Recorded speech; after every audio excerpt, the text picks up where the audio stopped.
I'll take you back to the good bad days where Bobby and socks were the things to wear. The Mickey Mouse, where to stand.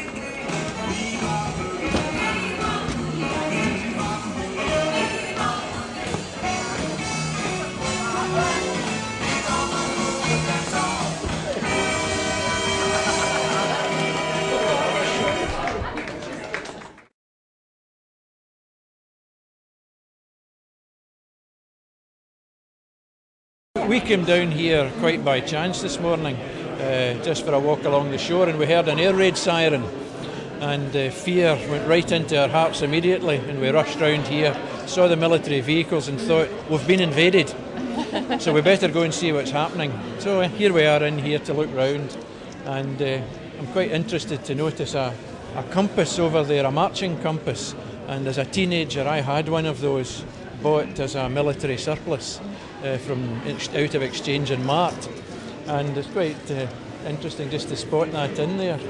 But fine exhibition. Thanks very much for going to the trouble of coming to put it on. Okay. Homemade one, and Home Guard would use engineering shops, and they'd make their own bombs. So they'd go to the mines, get the TNT, fuse. And that was out by Luke? Fuse. Yeah, they lit the fuse and threw it. So, and that was stuff that they made themselves. The jam pot grenade, which was just a jam pot. Again, they went to the mines, they put a core of explosives in and dropped bits of metal around the end of it, and it was exactly the same. And then the government thought it was a cheap idea, so they were creating. They were very good at improvising weapons and that, because a lot of the Home Guard were engineers, draftsmen. The Home Guard originally, it was given to the major forces first, and they found it was wrong because the drum barrel clacked when it was moving, so they gave it back to the Home Guard.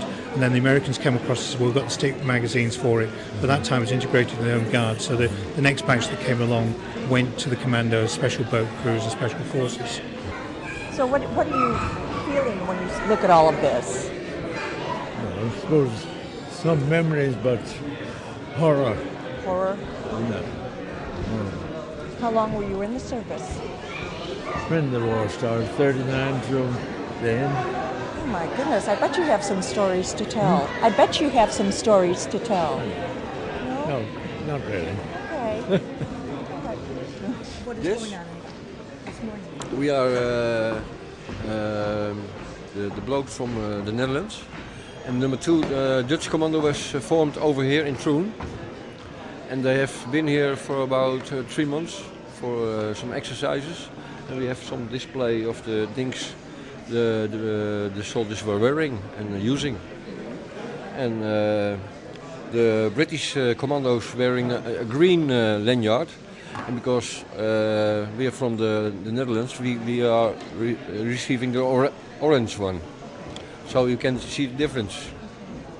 And we have also the same marks as the other commandos has. Only we have the Dutch lion on the sleeves. And we have a Dutch lion on the beret. And it's a little bit different from the Belgian, because you have also the Belgian commandos. And for later in the war, we were wearing this kind of smocks, the same as the paratroopers has. And a very special thing the commandos was giving when they have the exercises was done and they received the green beret. They also received the Faber Sykes. And you have different kinds. This is the nicest one. And later in the war they were black, because in the dark everybody could see the knife. And it was not, I think, that was necessary. Yes, it is very sharp. You, as commando, you get a special training for taking out the enemy in a very silent way, and at the quickest way. So you, it's not a pleasant knife. It is made for killing. Line rampant. On a brass back. When you were at airborne troops, you get also the Fairbairn sights, and the commandos and Royal Marines had also the Fairbairn sights. And later in the war, we have a different package. You have the small package, one over here, with all the gear in. Everybody has this gear with him. So there is an, you call it, this is the housewife, because there are some tools in it to polish your brass, and you can, for your food, and you have here also the tin for the soap, who's also in there. So this is called a housewife. We have some packets over here. This is the ration for emergency with the biscuits in. And you had also cans with meat and boxes with tea in it. So here you can see the housewife as it is. With the needles and the pins in it. The shaving one is from Gillette. You can open it like this, and then you can shave yourself like with no blisters. And, you have two kinds of shovels. One is with metal ends, and we have also one without this one. And on this one, you can put a bayonet on. Like this, so you can fight when you're unarmed. You can fight with this. This is very special. I'll leave it. And the gas mask is over here. Most of the time.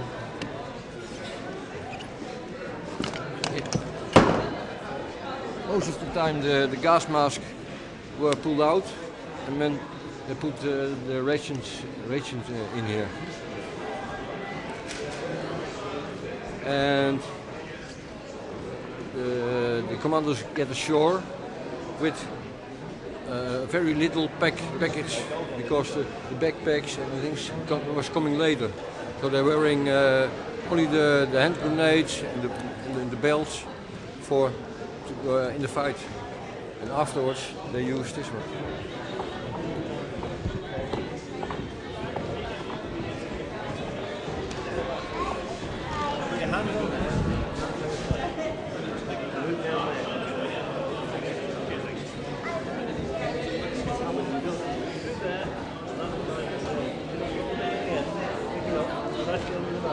This is the 1940s home front. So this is where it all happened, behind the scenes. That's your food rationing for one person for a week. That's your basic allowance. Obviously there's a load of other things that supplemented it, but that's your basics. The rest of it is just as a 1940s house would look. Trying to put it all together. The clothing's all original. CC41, most of it, which is your original civilian clothing, utility mark, and it's all authentic. The rest of the display is civil defence. That's your air raid warden, Hodges in Dad's army, that sort of thing. And that's the gas masks and the accessories that go with it. So that's it, 1940s home front.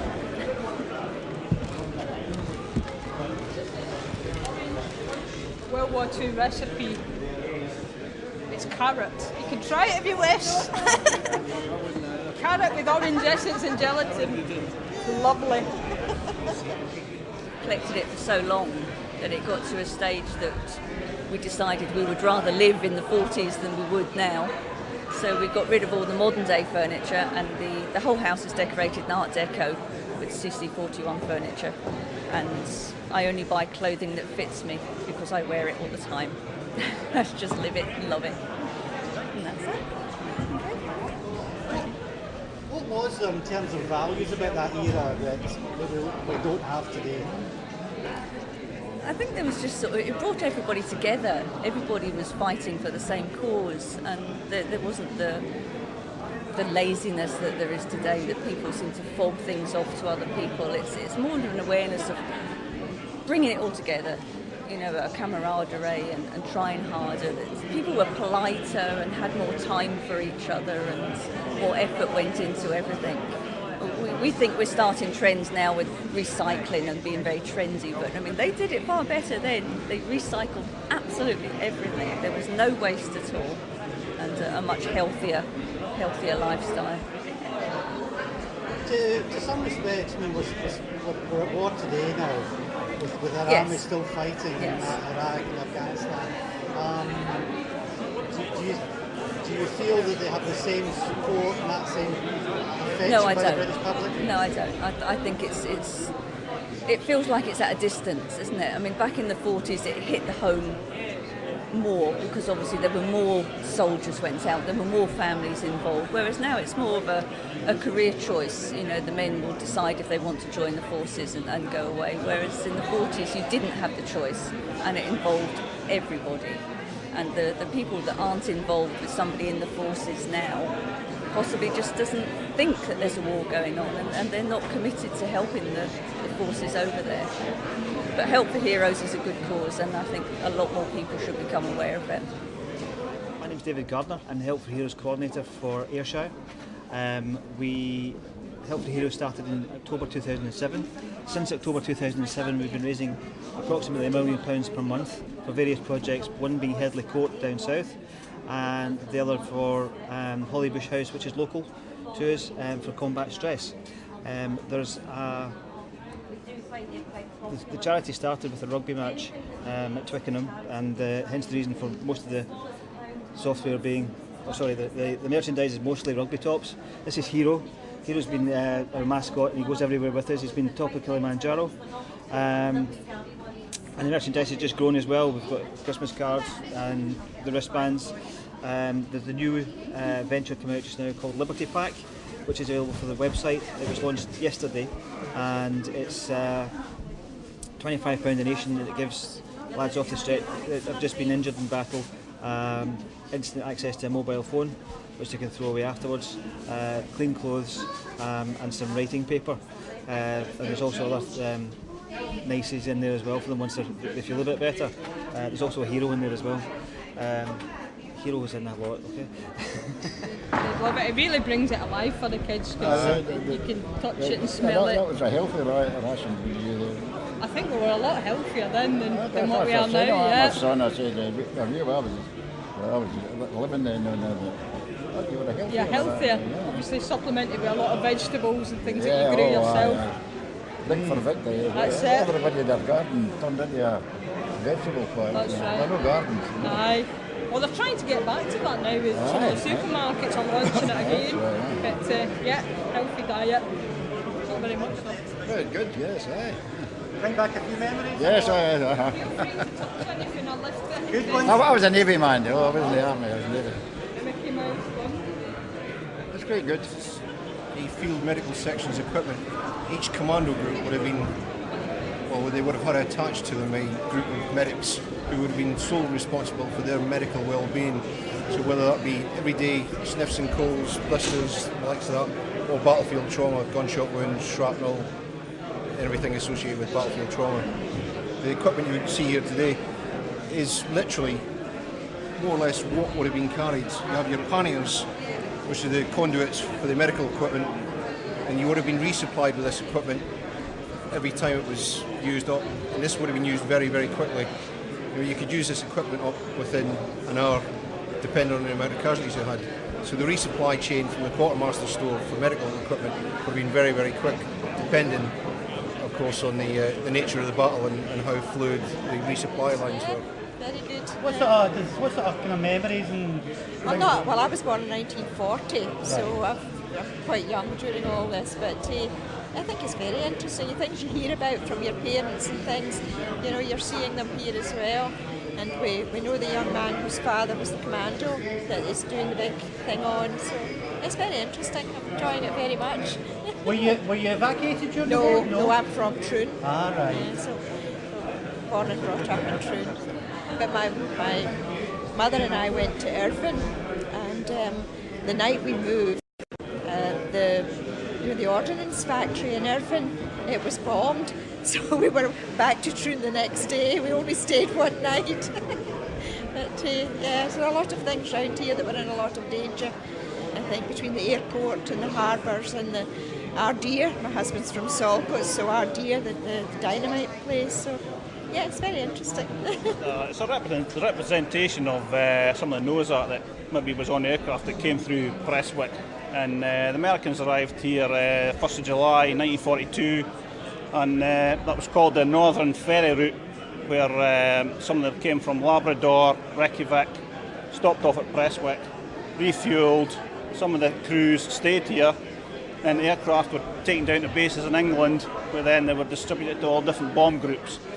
And a lot of these nose art you see here are just representations of what was on the aircraft at the time, basically.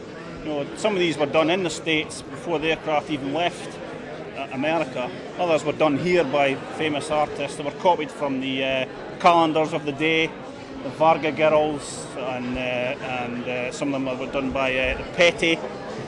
And the guy just picked one, maybe had his girlfriend's name or his wife's name, or just some innuendo even on some of them were used. So they were used for comfort purposes, really. The crew would be away on missions and they relied on their aircraft to get them there and back, and they would be photographed beside these before they went away, and they would be seen touching them and all the rest. I think it was just a comfort thing to, you know, so they'd come back safe. And well, I think the whole placebo effect, you know, they would find it comforting, really. You know, they'd be going on these dangerous missions, and hopefully their aircraft would bring them back home again. You know, the particular name on the side would be, you know, so.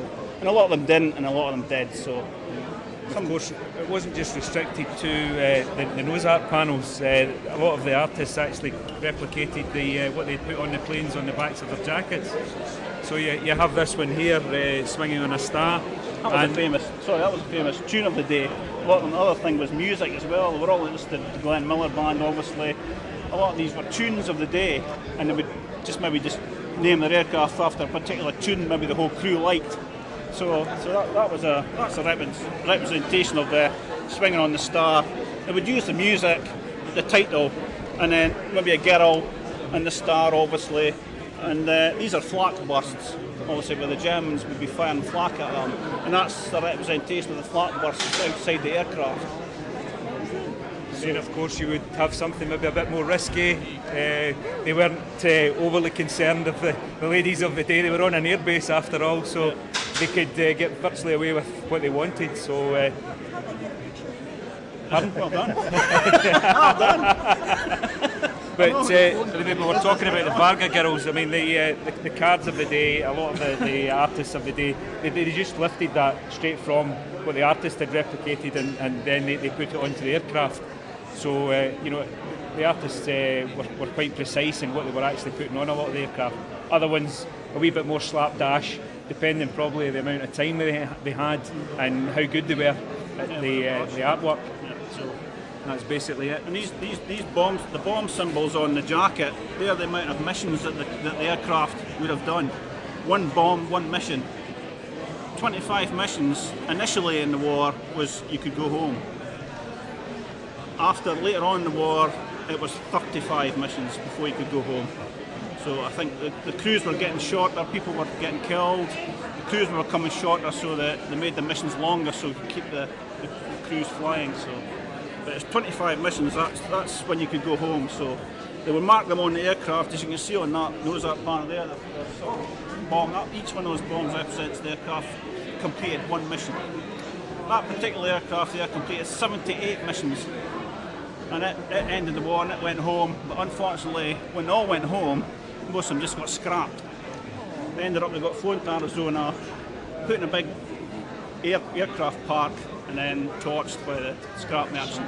So all these Noah's Arks were lost, and it's only black and white photographs now that you find them. So the colours are maybe a bit of artistic license because you can't tell from the black and white photographs what colours are used, but it's probably about as close as I can get to what was on them. So. Can you tell me a bit about the uniform that you guys are wearing just now? Yeah, well, this is what they call the Rangoon shirt. It was just a basically green shirt with our pilot's wings on the breast here. That was your flying wings when you were commissioned, and this the double bar. That's a captain's double bars. So this chap would have been a captain in the 8th Air Force. There were 16 branches of the Air Force, ranging from the first division right up to the 20th division, but it didn't run in consecutive. Obviously, it was the 5th up to the 16th, and then there was the 20th after that. I think. Yeah, sorry. So and basically just this ordinary trousers, shoes. When you were flying, you would wear When you were flying, you would have had these on. Obviously, for the cold weather, they were fur lined with pockets for maps, etc., etc. Zips up the side. Very, very, very warm when you're wearing them at this sea level, but up 30,000 feet, you would have needed them. Then on your feet, these were over boots. Your feet didn't actually go into these. You would put your shoe in here as well. So there'd be enough room. These are a small size. Obviously, the chaps at that size, at that day and age, their feet were a bit small than ours, so they could manage to get a shoe in there as well. But again, fur lined, very, very warm, and a rubberised sole because a lot of the airfields were extremely muddy. So a lot of these boots were actually the ground crews actually used to pinch them, and they would wear them because they were waterproof, and obviously, as you can see, they would be great for mud, etc. So that's what they were. We had this piece of equipment, obviously, would go over your head like so, and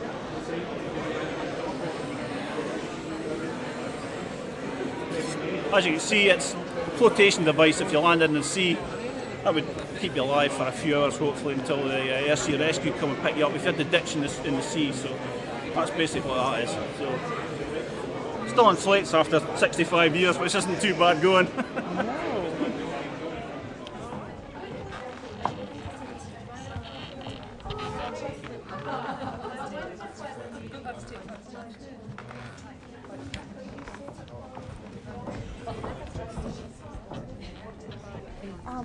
What do you feel about this nostalgia weekend?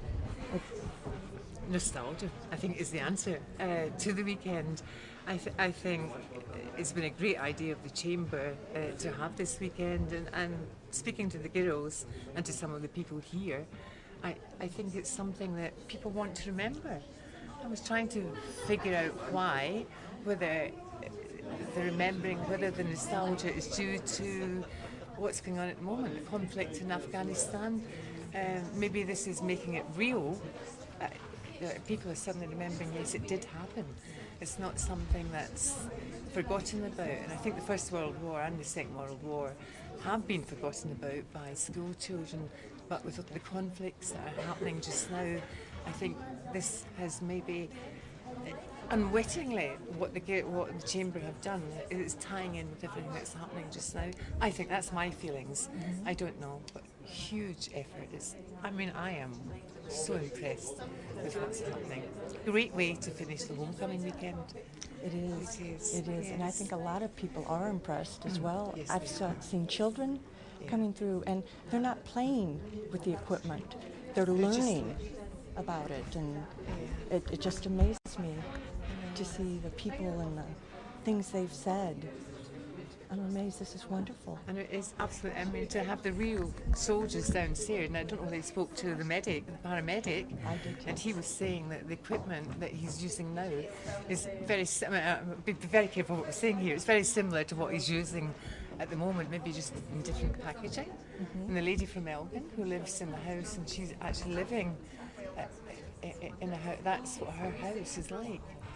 It started off as a hobby, and they thought, why hide this stuff away? So her and her husband live in Elgin, in a house, Art Deco house, and using all the stuff that she has downstairs. No, I'm well impressed. I think it's really taken off. That's wonderful. Now, this is unique to South Ayrshire, and in fact, indeed to Scotland, so it's quite a feather in your cap. Yes, I think it is. We're actually very unique in South Ayrshire. But I think in this case, I have to say, it is a Chamber of Commerce who have really, it was their idea, and they have promoted and pushed. And I mean, tonight, this nostalgia concert is actually going to be something, I think. And I've already been given into trouble for not dressing up at this moment in the right era. So I'll be going home and really scouring my wardrobe so that I look as if I've made the effort tonight. So I'm looking forward to it. But no, it is unique. Thank you very much. Yeah, you're very welcome. It's made of rubber foam, and it's called a Sam split. It's a Kramer split. We have Sam splits now. It's the same thing. It's a lovely exhibition that the children have done of the part about evacuees. It was after the Clydebank Blitz that I went from my school, which was Hillhead High School in Glasgow, to Glen Eagles in Perthshire. And we stayed with a lady and gentleman in what was called Green Gables Cottage, which belonged to, actually, he was the chauffeur and gamekeeper to one of the big houses at Glen Eagles.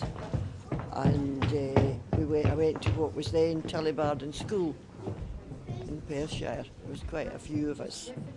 And I'm still in touch with one school friend from these days. We still see each other now and again. But it just brings back memories. I had a nostalgic visit not so long ago. My son-in-law took me back to that area of Perthshire, and I actually saw Caledonian Crescent where I'd stayed, but we had a job finding the school because it's not a school anymore.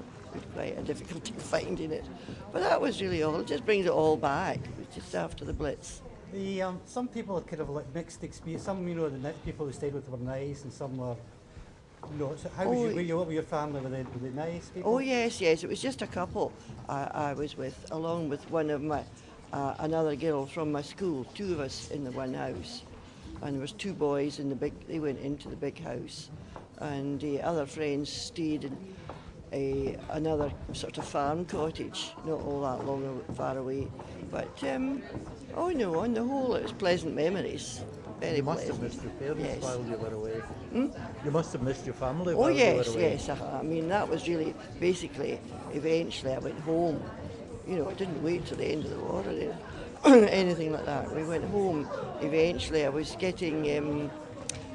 finished getting towards what was now primary 7, qualifying as it was then, and I came back home to my own school for that, back home. You mentioned the Blitz and Clydebank. I lived in Knightswood, and we weren't directly affected, but my chum was. They were bombed out in further, they were nearer to where it was to me, and but we were in the shelter all night long. I was going to say, you'd have heard them coming over. And yes, we could hear it all. We could hear all the bangs and everything. We could hear it all. Scary? Yes, well it was. I was just a child, but at that point we didn't have an air raid shelter. They came after all that, as usual. We were under the table in the living room. That's where we were. Mother and father and I and my older cousin. But we survived it, but it was an experience. Have you visited the exhibition downstairs yet? Yes, I was round there. Isn't that amazing? It's amazing. It's funny. Funny to see that gas mask. Can't believe I carried that about with me. Silly wee box. There, that was really just about all. But the children have made a beautiful job of all their work here. It's really lovely. Nice to see. Thank you very much for your time. Thank you, Megan. Thank you. You're going to go from here to Glasgow, and you're going to get on a boat and you're going to go to America. That's going to take you 6 days. Then you're going to get on a train then you're going to go to the other side of America, okay? And you're not going to see your mum until you're 56. No, because your mum's house got bombed and she moved away, and the people didn't know where she moved from. So when the welfare people tried to get you back, they left you in America. And the next time you see your mum's name is when you went on the internet and you happened to see your mum's name on the internet and you emailed her and she told you you've come over to see her. So you won't see her for another 50 years. Yeah, now we went away to... You went away to London, no, in Wales. Yeah, so you came back after 6 months and he's going to come back after 50 years. Because children went to South Africa and New Zealand and Australia, Canada and America. Now if your house was bombed and your parents moved away, it was in the wartime, there wasn't keeping track of people. So they may have moved from here to Glasgow and then from Glasgow to Perth, then they may have got a job down in Newcastle. So they've moved and no one's kept where they've gone. And you, when you come, or they try to get you back, they're not living there, nobody knows where you've gone to. So you're left as an orphan now, even though your mum and dad are still alive. No one's been able to find you. That seems like your evacuee family. Well, you can go back to your evacuee family. He stayed with his in America, you know, and you may have stayed with yours in Llandudno. So you married a farmer when you were old enough to marry, and you brought up your children in Wales. And he's now got an American accent and has got children and grandchildren in America. And that's how evacuation went. It didn't happen just, you went away for 6 weeks and came back. Some children went away and never came back. And some children came back after the war finished. But you wouldn't recognise your mum, you wouldn't recognise your dad, your house was probably not where you were, you know, you wouldn't recognise your friends. So it wasn't an easy time for evacuees. And there was two lots of evacuees. There was one that happened at the beginning of the war, when the war started, and then in 1944 when the doodle bugs and the flying bombs came over in the south of England. It's a flying bomb, it's a bomb with a jet on it. And then they got moved away from London in 1944. Then they went back in 1945. So it just didn't happen once, it happened twice. What was the Operation Pied Piper. That's when Pied Piper is when they evacuated the children. So if you look on there, that's the area where that was your name and your address. You could take that to school with you, and then when the lady would come along from the evacuation, and she'd read your name off and send you to a bus, and you'd go away. So you'd kiss your mum goodbye in the morning, and you might not see her for the next 6 months if you were coming back. Then you'd come back to school when they thought it was safe to come back. And that was Operation Pied Piper. And the toys you got, the handheld toys, you weren't allowed to have it. If you fit it in your suitcase, you could have it. But what the trick was they would look at children in the trains and you'd be sad because you're going away, and they go, here, and you have a big smile on your face, they take your photograph and say thank you very much, and then walk away with your doll. Because you weren't allowed to have dolls, and it made you look happy, so there's happy evacuees. Right? But you were sad, and they gave it to the next child, and so on and so on. And that's how you'd make the children look happy. Because they didn't want sad children, did they? They wanted happy children. So all the toys you had to fit in your suitcase, as well as all your clothes. Yeah, but that was last week. I know tonight. Well, no street cred in a gas mask and a suitcase, is there? So that's the evacuation. 1942, Daimler Dingo Scout car, used in the desert. This one, used in the desert, but it was used in Europe later on as well. It's got 5 forward gears, 5 reverse gears. You can go as fast backwards as you can forwards, which is interesting, I suppose, if you're driving it, but important. Solid rubber tyres, so again, you know, you're not likely to be stopped because of a puncture.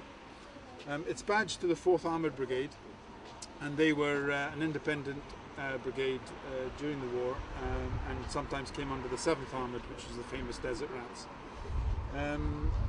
Crew of 2. You had to be self-sufficient in each of these vehicles, and it carries its own cooker, petrol cooker, and Dixie can for cooking in. It would have its own rations for 2 or 3 days, and the men had to look after themselves, cook and deal with things, and carry everything on the vehicle, including fuel and water. Right. What about the other things that are on display here just now? Well, they're all privately owned. They're all owned by individuals, and we have trucks from the British trucks and the jeeps, which you probably can see behind, and they're all based around here. This is further away. It's from Dundee, and all used to promote sort of veterans events and just keep the idea of the veterans alive, so to speak. What's the reaction been this morning from the people coming to the exhibition? Very good. I mean, we're getting lots of questions, and about the vehicles. And the vehicles always attract, that interest. And it's great to see. And you get really good questions that you have to think about. And if you didn't know your vehicle, you were struggling. So yeah, no, great reaction. And of course, a lot of people who recognise the vehicles and are willing to talk about them, and that's it, which is nice.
fought in World War II. Tell us a little bit about that. Well, Dad originally volunteered for the Commandos. He was served for 6.5 years in the Territorial Army down in Tyneside in a heavy AA unit down in Tyneside. But the billet came round everybody after the war, and so he volunteered for the Commandos. He only volunteered. He then went up and trained in Achnacarry, up in the Highlands, and everybody that got through the course eventually ended up with the green beret, the symbol of the elite unit called the Commandos. Churchill's idea was that they should actually form a fighting force that would be able to strike back at Hitler at the exposed coast in Europe. So that was the original ideas of the Commandos. The Commando, of course, coming from the Boer War, where Churchill fought himself. Now, why do you think he chose to fight in a commando unit? Why did he choose that? Because that was the elite force, and it was the best way they could hit back against the Nazis at that time. In all their raids. Their training was very tough. Lord Lovett led the number 4 Commando, and their training was very tough. A little snippet was when they came to Speenbridge, thinking they would have lorries to take them the 7 miles to the training ground. They didn't. In full kit, they ran 7 miles to the training ground. They trained, they had speed marches every day, and a little jaunt before lunchtime was usually up and down Ben Nevis, running. So they were fit men, who eventually ended up in Troon, of course. Okay. Your father was killed in Holland, but would he have seen action in other places in Europe? Yes, Dad was in the Commandos from the early days. Their first raid for number 4 was in Lofoten in Norway. They then went to Dieppe in France. Now Dieppe is considered a disaster, but number 4's part was actually the only successful part of Dieppe. They knocked out Hess Battery and withdrew with casualties, one of which is actually buried in Troon Cemetery, Jim Keenan. He was mortally wounded and came back here. But Dieppe was very successful, that successful that the SAS and the current commanders go over and study the actual ground today of the actual action so that they can see the military action that took part in Dieppe. From Dieppe, they went on to D-Day and landed on D-Day on the 6th of June and fought solid up to the 26th of August. So I was telling the children in the Troon schools that if they think of their summer holidays, that's how long the commanders, they were totally exhausted, stood down on the 9th of August and came back for a little leave, and then they were taken up to Ostend and then up to Breskens in South Holland, and they landed on the 1st of November 44 in Flushing in Holland. The idea was that the whole of the north end of the Balkan Peninsula had German guns, so our troops to push into Germany couldn't get supplied through Antwerp. So the commanders were sent into Balkan, Royal Marines at Westcapelle and the Army commandos in Flushing to actually clear out the Germans, which they did successfully. Unfortunately, that's where Dad was killed in action on the 1st of November 44. I was born January 45, so Mum was expecting at the time. But from then they carried on and they fought in Holland, fending off German raids, and then they were eventually stood down in 46 in Germany. The Army Commandos ceased to exist after that and was reformed in 1962. So there are Army Commandos today. Interesting. Now, do you have any keepsakes that remind you of your dad? Well, when they were killed, they always sent back the dagger. And that is my dad's dagger. It always comes back. That is the commander dagger. It's the first pattern. I don't know how much, these are priceless now, but so sentimental. So the first pattern always had a buckle, because they get rid of that buckle eventually, because they find it too fiddly. And also his hat, I'll just get it. His hat was brought back, and all the Army Commandos had their own regiment crest actually on it. So this was the number 4 Commando and the flashes, combined ops flash. So these would actually come back from Holland with his pals. There was also a baby Booty came back that was in his battle dress, and we still have that as a family. So you basically have grown up with this? We've grown up because in Troon we had a commander family. 33 of the Troon lassies married commandos. So a lot of them actually stayed on after the war in Troon. So we had the commando parties, the British Legion parties and all the other parties that were going. We were very fortunate.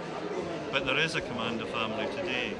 I was just talking to some of the Dutch commandos down there who trained in this area also, and also served along with number 4.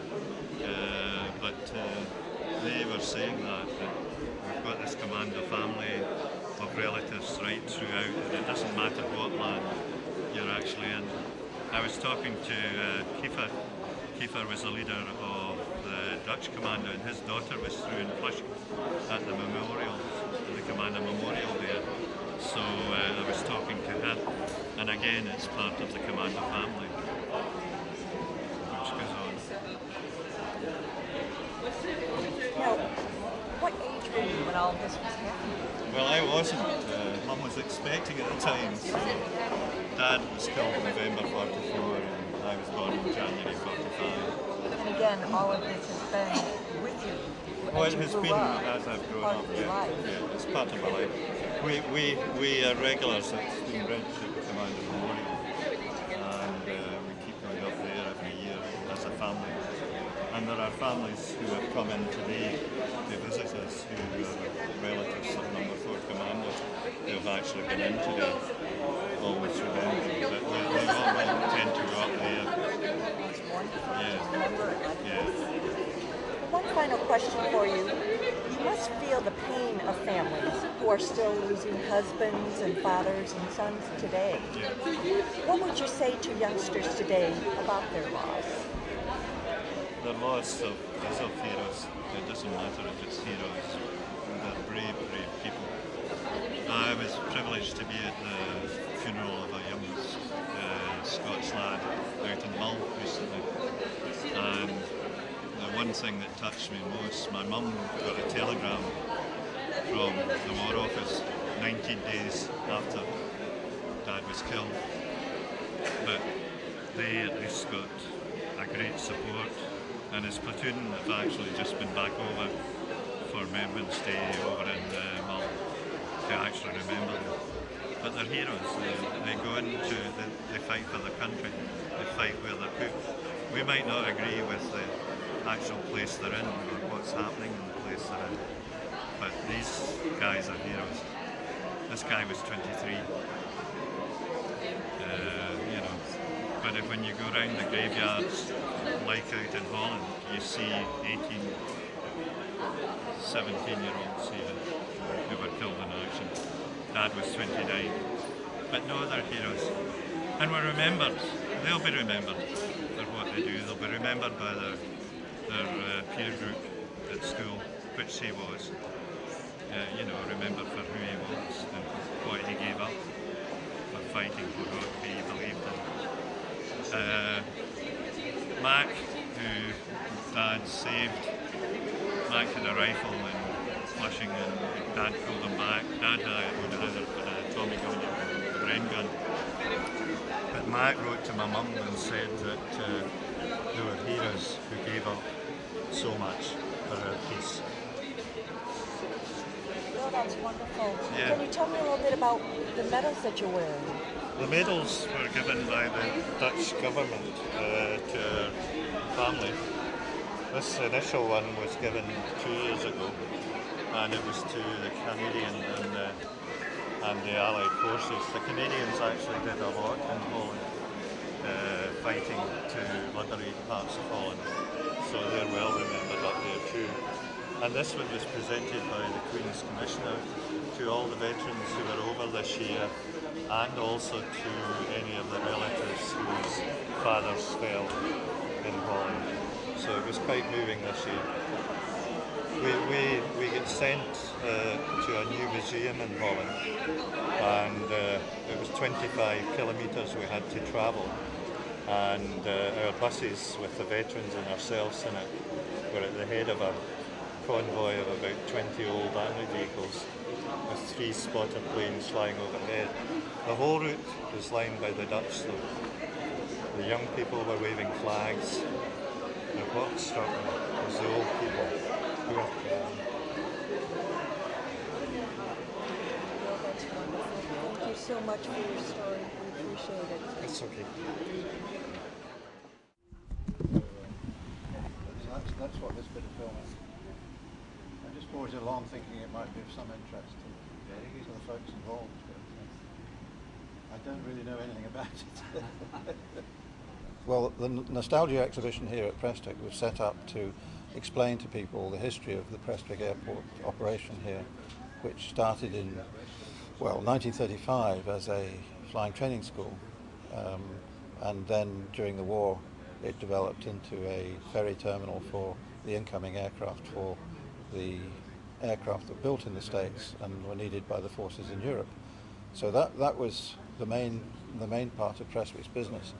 And a lot of the photographs here show the development of the airport from its very earliest beginnings to the point in time when we closed the curtain on it, which was the coronation year in 1953. So we haven't shown the modern part of Prestwick's development, but we've shown the early days of Prestwick when it was starting up as a training airfield, then as a wartime airfield, and then post-war a very important transatlantic terminal, because just after the war we were still using piston engine aircraft, and you couldn't fly straight across the Atlantic. You had to stop somewhere en route. So they'd fly from London or Amsterdam, stop at Prestwick, refuel, and go across to Canada and then down to the States. And it was only as the aircraft got bigger, there was more performance in the engines.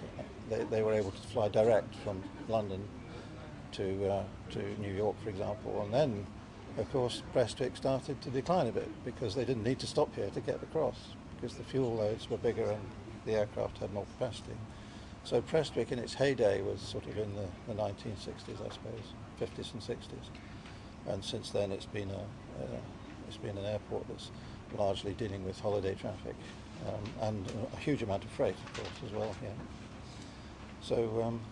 So how important was Prestwick during the war years? Well, during the war, Prestwick had a major operational role in that it was receiving the aircraft that were built in the States and flown into Europe via Prestwick. Sometimes as many as 300 aircraft a day. I think the figure was something like 38,000 movements through Prestwick, in and out during the war. And of course they had to ferry the pilots back that were flying the aircraft over. They did that in these Liberator aircraft here, which were run by BOAC. These aircraft, in fact, were modified by Scottish Aviation at Prestwick, and the Scottish Aviation factory at Prestwick developed during the war. They repaired 1,200 Spitfires there. They modified any number of these Liberators, and at the end of the war they converted a lot of the military transport aircraft into passenger aircraft like this one here. So it was both a manufacturing operation and a very important ferry terminal. Scottish Aviation employed 6,000 people at the end of the war here, so it was a big operation. Of course it was a grass airfield to start with. Then during the war it became a tarmac airfield. It had the longest runway virtually in Britain. It was a very important passenger terminal at the end of the war, and the Orangefield Hotel passenger complex, the picture of it over here, which we've got showing up, it was, I think, probably the busiest passenger terminal in Europe just at the end of the war. Not even as busy as Heathrow at that time, and was a favourite of all the military airmen coming through here. There's some interesting pictures around that show the way the terminal was in those days, which unfortunately is now lost. It was knocked down when the airport here was developed, and this particular building we're standing in was the dining room of the new terminal, whereas Orangefield had its terminal over here, which you can see just around the corner there, was a favourite dining spot for all of us when I was a youngster, because you could get in there and you could go for a meal at 2 o'clock in the morning, you'd have a good party and then have breakfast and then go home. So the Orangefield was a great place. Can you tell us a bit about the family connection with Prestwick? Yes, my father was the first managing director of the business here at Prestwick, the Scottish Flying School, and then Scottish Aviation as a manufacturing plant, and he was the station commander of the airport during the war. He started his flying career in 1927 when he learnt to fly at Renfrew, and he joined 602 Squadron, the City of Glasgow Bomber Squadron, Auxiliary Air Force Squadron. And then he was the fourth pilot officer to join 602. His next officer to join was Clydesdale, the Marquis of Douglas and Clydesdale, who became the 14th Duke of Hamilton in 1941. And the Duke of Hamilton and my father became very close friends during that period. And in 1933, the Duke of Hamilton, or Marquis of Clydesdale as he was then, was chosen to be the first pilot of the aircraft on the Everest flight. And they were flying 2 aircraft, and my father was then chosen to be the pilot on the second aircraft. So they were the first 2 pilots to fly over Everest in 1933. And it was that association and the bonding comradeship that they developed during that period that kept them together. And when the opportunity to start up the flying training school occurred in 1935, they got together in a business sense and started up their flying training school at Prestwick. So it was a very close relationship between the two men. They were very different in their backgrounds, but they had complementary personalities. And father ran the business, and Clydesdale was the chairman and kept an eye out for things in the background and supported father when he needed it. And of course it was Clydesdale's family business, or Clydesdale's family trust, who actually put the money up to buy the airfield property. You know, the actual fields, the farms were bought by the Hamilton family trust at the beginning. De Havilland's provided the aircraft as part of their contribution to the venture, and my father provided, through his father-in-law, his contribution in financial terms. So the three of them, you know, father, Clydesdale and de Havilland, between them were the people who started the airport up financially and in business terms. But then, of course, at the end of the war, unfortunately, the airfield was nationalised by the Labour government, so that bit of his business was taken out of his hands. He started up an airline in 1946, Scottish Airlines, using converted Dakotas like these ones here, and converted Liberators. But again, because of the the corporations, BEA and BOAC, he could never really run an effective airline in the UK at that time. And so the airline business folded up in around about 1960, which left him with the manufacturing business at Prestwick, which was Scottish Aviation right up until, I can't remember the exact date, but after father died anyway. And of course he was instrumental in the development of the Single Pioneer, which was a Scottish-built designed aircraft, and the Twin Pioneer. And it was in a Twin Pioneer that he died in a crash in Libya in 1957. So that rather put an end to the interest in the Twin Pioneer, although they sold 50 odd to the RAF, and they serviced the RAF for over 10 years as a very, very useful transport aircraft. So that's the family interest in Prestwick, if you like. And what I'm doing here today is making sure that that memory stays alive, and everyone understands the important role that Prestwick played during the war, and the fact that it's here today is, I think, you know, manifestly a feather in father's cap, if you like, in the fact that they were starting off something important here. Brought about by the Prestwick Gap, which is a weather window that operates here in a 3-mile radius around Prestwick, which has a very favourable weather window. And he knew about that from his time in the 602 Squadron, because if they got clagged in Glasgow, they knew they could always find a patch here to land in. So they knew it was a good place to build an airport. What's been the general reaction from the people visiting the exhibition today?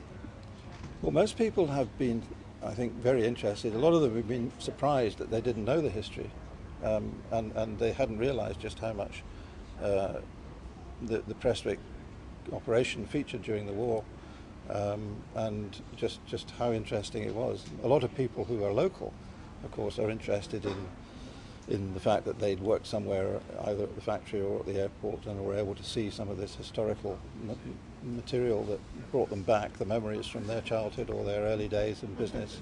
I've met a lot of my contemporary, if you like, apprentices from Scottish Aviation, because I did my apprenticeship there, and they've come along and said, you know, how interesting it's been to see some of these old pictures and identify with the hangars that they worked in and so on, like the TI hangar and where the Twin Pioneers were built. And so that's been interesting for a lot of people.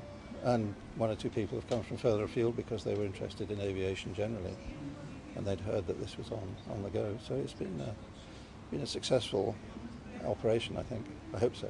And of course we've had a few films shown here. I've shown the Everest film a couple of times, which people have been enthralled with. Not everyone's seen it before, but a lot of people have. Right, well, basically one of the main themes of Homecoming for the whole year has been letting people trace their family history. A lot of it so that we can bring ancestral tourism into Ayrshire, and we've managed to prove quite conclusively by doing some demonstrations with the Provost's family history and various other council officers, that it's very simple to do without leaving Ayrshire. You can do it virtually from scratch without leaving Ayrshire. today particularly we've got people from 3 family history societies and the two of the resource centres, the council resource centres, the main library in Carnegie and in Ayr and one up in Ardrossan.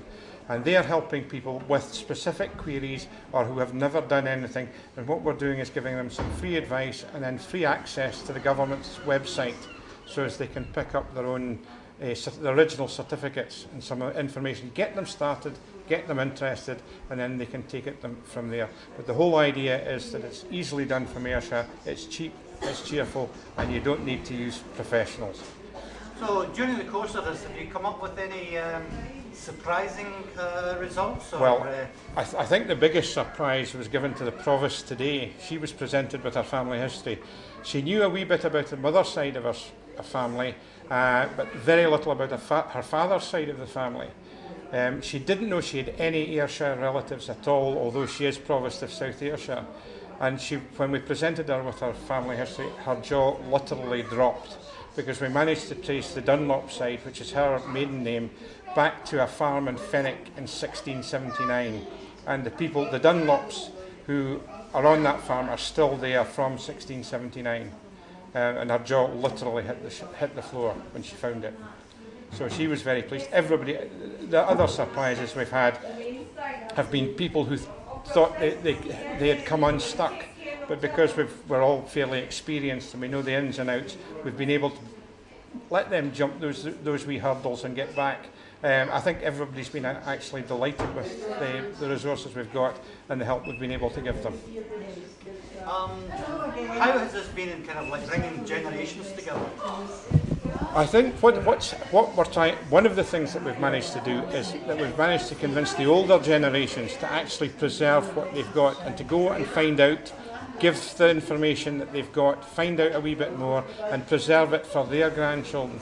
Because the younger children now aren't that interested. It's when they get a wee bit older that they'll really be interested. By that time their grandparents will all have gone and the information won't be there. So we're getting them to preserve that and pass it on to the future generations. So it really is in that way bringing the generations together, giving them something to leave to their grandchildren. Overall, as part of the whole Nostalgia Weekend, what's been the public's reaction? Oh, absolutely excellent. One of the other things we've got here is we've got film. We've had a specially commissioned film which has been running here and at the airport and in Ayr as well, and it was snippets of old Troon and Ayrshire, and it's received. We've actually been stowed up. We're having to run extra showings of it here because it's just been so popular.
What, help for heroes?